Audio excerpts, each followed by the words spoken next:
10 pagkaing dapat iwasan kung may diabetes.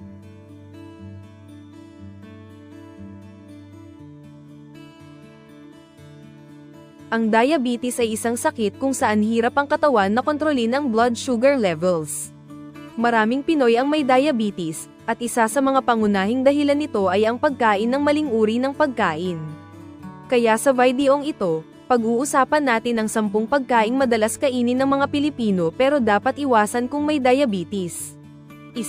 Puto, kakanin, at matamis na tinapay. Sino ba namang hindi mahilig sa puto, kutsinta, bibingka, sapin-sapin, at suman? Pero alam nyo ba na ang mga pagkaing ito ay gawa sa malagkit o bigas na mataas sa carbohydrates? Dagdag pa ang asukal at gata, kaya mabilis itong nagpapataas ng blood sugar. 2. Pansit Canton at instant noodles. Mura, mabilis lutuin, pero mataas sa sodium at preservatives na hindi lang masama sa blood sugar kundi pati na rin sa puso. Mas okay kung gagawa ng homemade pansit gamit ang fresh ingredients.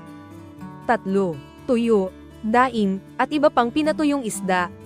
Oo, walang asukal, pero mataas sa asin at preservatives na maaaring magdulot ng high blood pressure, isang kondisyon na delikado para sa mga diabetic.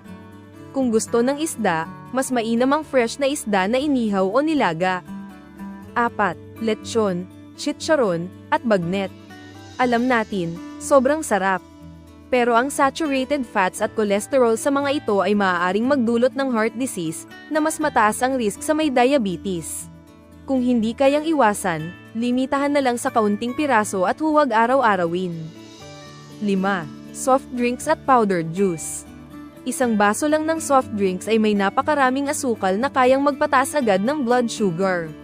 Ang powdered juice naman ay puno ng artificial sweeteners na hindi rin healthy. Mas mabuti pang uminom ng tubig o fresh na buko juice walang asukal. 6. White bread at pandesal. Madalas itong kainin sa almusal, pero ang white bread at pandesal ay gawa sa refined flour na mabilis magtaas ng blood sugar. Kung gusto mo pa rin ng tinapay, subukang palitan ng whole wheat bread o whole grain pandesal. 7. Banana Q at kamote Q. Healthy sana ang saging at kamote, pero kapag niluto sa maraming asukal at mantika, nagiging delikado para sa blood sugar levels. Kung gusto mo pa rin kumain, mas mabuting ice cream na lang o kainin ng walang asukal. 8. Ice cream at halo-halo. Alam mo bang ang condensed milk, sugar, at syrup sa halo-halo ay mataas sa glucose? Ang ice cream naman ay may asukal at unhealthy fats na hindi ideal sa may diabetes. Mas mabuting pumili ng low-sugar alternatives tulad ng frozen fruit yogurt. 9. Tocino, longganisa, at hotdog. Matamis, maalat, at puno ng preservatives, isang masamang kombinasyon para sa mga diabetic. Mas mainam kung gagawa ng homemade version gamit ang fresh meat at kaunting pampalasa. 10. Dilatang pagkain, corned beef at iba pang processed meat. Ang corned beef at iba pang dilatang karne ay may preservatives, additives, at fillers na maaaring maglaman ng hidden sugars at carbohydrates na nagpapataas ng blood sugar. Bukod dito, ang mga processed meat ay maaaring magdulot ng insulin resistance na nagpapahirap sa katawan na kontrolin ang blood sugar levels. Para sa mas malusog na pagpipilian, piliin ang sariwang karne at iwasan ang sobrang asin at artificial ingredients. 11. Palm oil. Ang palm oil ay may mataas na saturated fats na hindi maganda para sa puso. Kung may diabetes ka, may mataas na risk ka ring magkaroon ng heart disease. Iwasan ang mga pagkaing may palm oil, at mas mainam na gamitin ang olive oil o coconut oil. 12. Coffee drinks. Ang caffeine sa mga kape o coffee drinks ay maaaring magpataas ng blood sugar at insulin levels.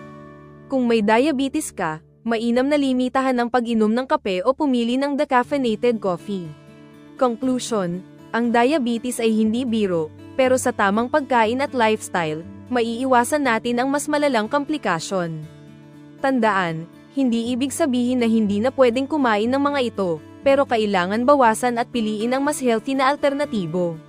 Kung gusto mong matuto pa tungkol sa healthy living at tamang pagkain, huwag kalimutang i-like at i-subscribe para sa mas maraming impormasyong pangkalusugan. Hanggang sa muli, at tandaan, Ang kalusugan ay kayamanang hindi napapalitan.